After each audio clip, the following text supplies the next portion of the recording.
there, beloved Ascension Pioneers, and welcome to my video in a beautiful mountain valley where I just had a beautiful run. And I want to talk about a topic of true love today, which for me, and in general in truth, that's not even a topic, it's not even a subject, it's truth. So I want to talk about some things that I feel are really important in embracing the beloved energy.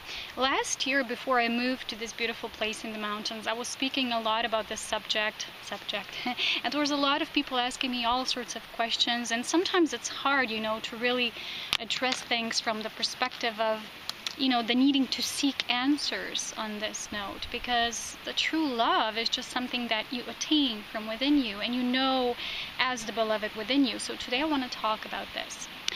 If you've seen the movie called Dracula, you would see that Dracula, in the beginning of the movie, he says that the most blessed is the man who finds true love.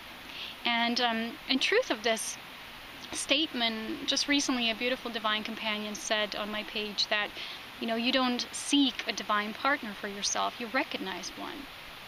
So there's many things that we as human beings sometimes like to forget on this path. When you really are committed to your beloved, to the beloved that you awaken within you, that shares the I am presence with you. And there's just, when you have that awaken within you, you know that true love is something that you cannot force, you cannot control, you cannot manipulate within another. And it's not a personal agenda kind of thing. As you know, a lot of people still want somebody to be their partner or their twin flame, or somebody who would, fulfill them, and just finally start living their mission when they come. And they think they're waiting for somebody to come before they do their mission, and they just wait, instead of really becoming the embodiment of the beloved yourself. So recently I watched this beautiful video from Elizabeth Clare Prophet. She was a woman who established a New Age church in times past, and she already is deceased, but she addressed this subject of the twin soul love and what it really means in service so beautifully that, it's from a level of self-awareness and mastery that we really approach true love. And when love is really true, it overflows. It's not conditioned. It is not in a way, you have nothing to give me, so I won't give you back in return as well. Because, as Ascension Pioneers, a lot of the times we find ourselves in communications and exchanges with individuals who won't always reciprocate. They won't always give us the way we can know how to give, which is always overflowing. And this is what Elizabeth addressed. She said that when you know that love, once it is awakened within you, it's always overflowing, because you don't seek to connect to source. You already, you embody this essence. You are already one with all life in creation. And it's not just a knowing that is intellectual, it is an experience. So, sometimes people ask me, how do you know these things you write about? Is it intuition? Is it just intuitive? Is it real knowing that you really have an experience about it? And the thing is, first of all, why are we so dealing with others, how they attain knowledge, how they gain their soul awareness, how much spirit they embody, because it's our job to focus on ourselves. So when people sometimes ask me details about me and why I do things the way they do, and they want to, get affirmation or approval from me, these people are disbelievers, because they just want to, question somebody and how they do things instead of walking their own journey from within, because that's all that matters. So when you start to really, poking at somebody and what they do, you don't know that love comes from you. Or sometimes people ask me, well, who's your beloved? And it's none of their business, really. Because it's an intimate, sacred experience that you have within you. It is a life that you create from your inner realms of spirit for yourself. Remember, we are all one spirit. And our soul awareness will vary because our soul has embraced a certain level of that spirit. So when people ask you, well, how do you know these things? Well, you don't know how their soul awareness is, how much they're, walking in the expansion of that spirit. It is their journey. And their journey is to share love. So true love is about overflowing, always overflowing. And, people who really walk in true love, they never grow tired or old or weary, or sometimes they have moments when they just, pause, to replenish, to kind of connect to that source. they're always connected to, but what I mean is to just nourish it from within, because sometimes, you tend to give so much that you forget, okay, I need to constantly keep my source and flow in balance. So that is what we do. And to keep that flow going, it really needs to be balanced. But like I said, it won't always mean that people will reciprocate, because sometimes you will encounter a person who you will offer your loving service to in oneness, and they won't be at the same soul awareness that they would even be able to reciprocate the way that you do, and you cannot expect that from them. Again, this is attached love. And sometimes you say, well, that person doesn't give me as much as I give. They don't share the way I do, so why bother? And you will know when it's time that your purpose with somebody maybe was already served. But also, it has nothing to do with vanity or thinking, above, I'm above this. It is always connected to humility, of course. And when you're still guided to share something, as much as you can share, as long as it overflows until you feel, okay, now this has served, and that's it. And then you really start back, going back within, replenishing, and again, overflowing. And Elizabeth said something like, because her husband already was deceased and she was walking her purpose alone, and she said that with that love awakened, she's always connected, with the essence of the beloved, and she is now doing this purpose to share it with those who are not yet able to do that themselves. So that is what pioneers do. Once you become a knower, once you are initiated into the realms of the sacred true love, once you live it in every aspect of being, not just relating to other human beings, remember, you will become a lover of life, and life will just be all of it. Every single thing will be an opportunity for you to offer your service, to offer your hand to those that maybe not yet embrace so much spirit as you do. And they will, Everybody's an initiative spirit somehow. Even those that we think that they seem completely unawakened and unaware of their soul and the higher presence. But, every interaction that we make in love, not from fear or thinking that we're doing this because we need to serve our purpose. That's conditioned, and that's a lot of New Age movement is about that. And once these people don't always get something reciprocated, they get angry and frustrated about how others are unawakened and how they're not receiving. But again, there's nothing to do with true love, which always is, beyond anything. Sometimes we will choose who are the companions that we will invite into our space more intimately, that will be more sacred to us, more in equality, more in unison. But that won't change the fact that we don't give and extend our true love that we have awakened within us and embodied to all of it, all of life. So true love has nothing to do with trying to force it, to seek it. Once you know your beloved, you become your beloved. And you're in constant communication with your twin soul essence. You don't ask questions such as, where's my twin flame? Where's my twin soul? It's like, does it really matter? Because you're home. You're always home. And then you give that love. You pour it out to all creation. And that's how you serve life. So true love is, it's not a subject, like I say. It's not a topic. It's not something to discuss. It's just something that is in you. It's awakened within you, and once it's awakened, all that you desire is to embody it on all levels, and that's what we do as initiates of spirit. So each step, each interaction, each human being passing along our journey, each offering of our service, each act of humility and random acts of kindness, no vanity here. Of course, sometimes there are people crossing our boundaries, and we need to know how to give beyond to be disempowering. That's the mastery that we are in. That's the art of service. To give, to offer, but not in the way that you disempower yourself and others they're coming there also to drink from the fountain of truth, but you don't make them drink from your fountain. You just show them how to do it themselves. And that's what we do as Ascension pioneers. So the more we are awakened in that love, the more that presence will be felt in all of our interactions, and it won't be attached. It won't be, like I said, controlled. and it won't be conditioned. I will only offer you service if you sometimes we're guided to do these things with some people that we don't even know why we're doing them, or we're just guided, we're just called. The inner knowing knows. And there's such a beautiful art in surrender.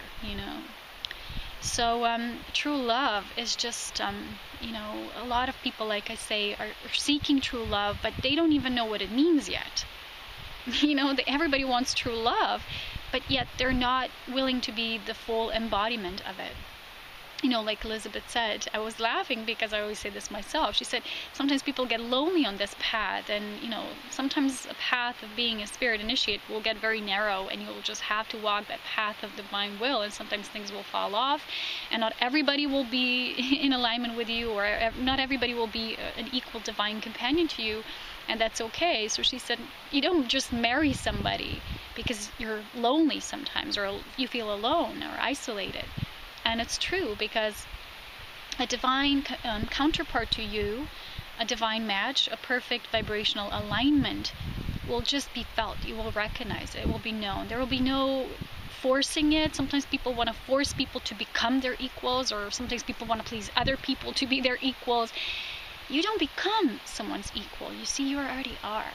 So once two people embody that equality, they just naturally magnetize towards each other when it's divine timing. And sometimes there's people who are so devoted to their beloved, to their true twin soul, that it doesn't matter to them where they are, which realm, embodied, not embodied, a master, in spirit. They just stay devoted to that path. They won't maybe even marry somebody else. Sometimes they will. And again, like Elizabeth said, it's a choice. And just because you marry somebody that's not, your ultimate equal, which is you as your twin soul, and then you meet your counterpart in the physical, it doesn't mean that you're cheating on them or you're not being true. It just means that that's your path. That's what you have chosen. And that marriage you took as a vow with somebody will become even more sacred and more anointed, because you are living it from the truth of your inner beloved. But sometimes people want other people to be their beloved so much that they actually negate the beloved that already is. So once you know the truth, it becomes something really sacred to you, really special, and you will always use it in service. That's how you know you're walking a path of merging with your inner and beloved on all levels. Let me just call it like that. And there won't be no need. There won't be no need to fix or change anybody. There's people sometimes you just see and they're like, that's my beloved, but they're not awakened, they're not this, they're not that. It's just, this is all conditional, and this is all, people who are still seeking to feel some sort of whole, that they're not yet making themselves happy, so they expect other people to support you. When you support yourself, life supports you.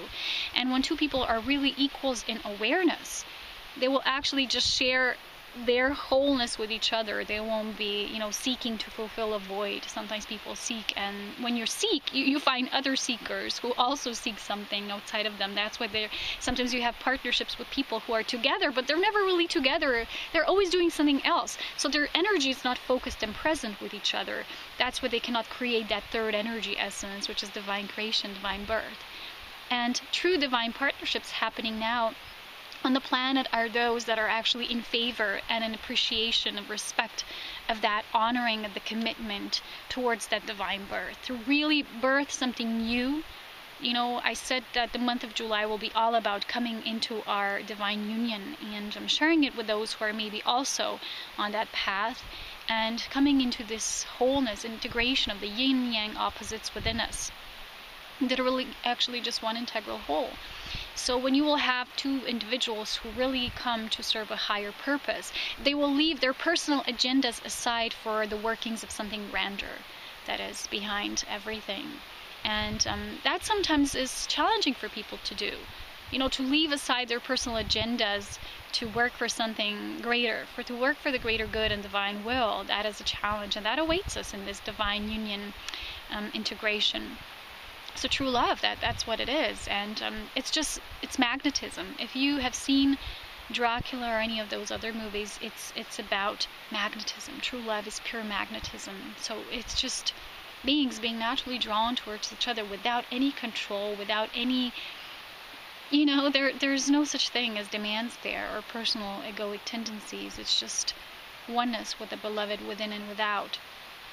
So when we will have more of these individuals who will appreciate that, will honor these sacred commitments and work for the greater whole, we will have a much different structure to how we live, how our realities look, and what we're building as something really cohesive and beautiful. And what I also wanted to share is, don't afraid to be alone, you know, because you're not really alone. Sometimes the phase of being alone really serves you to get to know the whole of you, because individuals who don't yet embrace all aspects of themselves will not really recognize their beloved. Because once you embrace all of aspects of you, you know, people say, why are all of this and that and that? What does this mean? I'm confused. It's the multidimensional versions of you. And you can now, when you embrace your I am, bring all those parts in equality and integration into you. And you embody true love, and you become true love, and you express true love, because it is meant to express divine creativity. It is meant to overflow. It is meant to serve through that creativity. It is meant to inspire. It is meant to illuminate. That is what true love is. It's not something to, you know, people say, I want to be an inspiration for others, but just wanting somebody and you know, in appearance to be like the beacon of that. If you won't energetically and in awareness match with that, you won't really be serving through that highest order. You'll be serving on some level, of course. But if you want to serve through the highest level of true love, of true companionship, of the beloved energy shared between two equals, then you need to do the inner work. That's what it is. So also, if somebody's not available for you, if they're still entangled somewhere else, don't try to force them, because they don't at this time, at this moment, they don't belong to you. They're somebody else's. And, you know, people do that. They say, that's my true love. Well, if it is, it's going to be there without any other obligations or tendencies or distractions. That will be fully present with you, because you don't want somebody who will be perfect for you, like in your mind's vision. You want somebody to be fully present with you. And when there is true love, somebody will be fully present with you, and they will love you and be inspired by you the same equal amount as you are. Sometimes people feel so enthusiastic and infatuated by somebody, and that person doesn't share the same. And they want to make that, you know. Sometimes people are not challenged by somebody will be, and it's a different experience. And when it's not shared, it cannot be forced. So when two people will challenge each other to the greatest depths, to the greatest growth, and to always be on the brink of that expansion, that's when really it will be recognized, not being sought after. So I wanted to share this in this beautiful sacred mountain space, and I hope to share this sacred space with you someday. It's we're still not having summer here for now, you know, as in weather-wise, but the energy is nice. It's really liberating. It really feels to just be, and to be true with ourselves as we are. And that's what births this beautiful divine union with the self. Take care, beloved ones. As always, I'll see you soon, in so much love, wisdom, and power from our beautiful sacred space here. Take care. Bye-bye. As you can see, there's no true summer here yet, but in a short while, as you can see, it's already melting. I'll be climbing those rocks once again. Really looking forward to, but as you know, Ascension pioneers always embrace the flow, the ebb and flow, the magic of life just as it is. If we feel we're needing to adjust and to accept and all of that, we're still not getting that. Things just are the way they are, period. There is no such thing we can do to change it, but just, you know, adjust ourselves. There's like this beautiful water stream there, flowing from the mountain. It's just so peaceful, so loving. I hope you can feel a bit of that energy, although it's really hard to record because it's a valley. There's no direct sunlight at this point. But I'm gonna take a short close-up of the walls and just leave it up to this magic of the mountain and presence. Hey guys, I want to share something beautiful with you, and I don't know how much you can hear me because of the water, which is obvious, but lately I've been observing rocks, and they are just showing these beautiful signs of crystallization. There's like crystals forming, and you see, it's little crystals forming in the rocks, in the Alpine rocks. And this reminds me of our own process, you know. It's we're becoming more crystalline in nature. You can notice that if you go to expose yourself in direct sunlight and you observe your skin like this towards the sun, you will probably notice a lot of rainbow reflections, and it's something beautiful to do. And I don't know how well you can see this, but it's the whole rock. It's actually becoming crystalline in its formation. And I've been noticing, because I've been observing rocks, this taking place on the most casual rocks that you wouldn't even find like particular specimen or something special or unique. And it's just happening, and it's beautiful to observe, because it's just, I don't know, I think it will come to show in the years to come. But it's just something that is an archetype to what's happening with us, because this whole rock, this whole rock is becoming crystalline actually, and it's what is happening to us as well. So I'm really happy that Spirit showed me this rock today. I'm going to show you these beautiful, beautiful stones inside. It's so pure white. It has amazing energy if you touch it, and the water as well, because this has to do with water anyway. You know, water and tiny crystals, and you know, merging and the purity. It's a beautiful process. So I wanted to share this with you in this video as well, and I leave you with this beauty and with this tiny little crystal.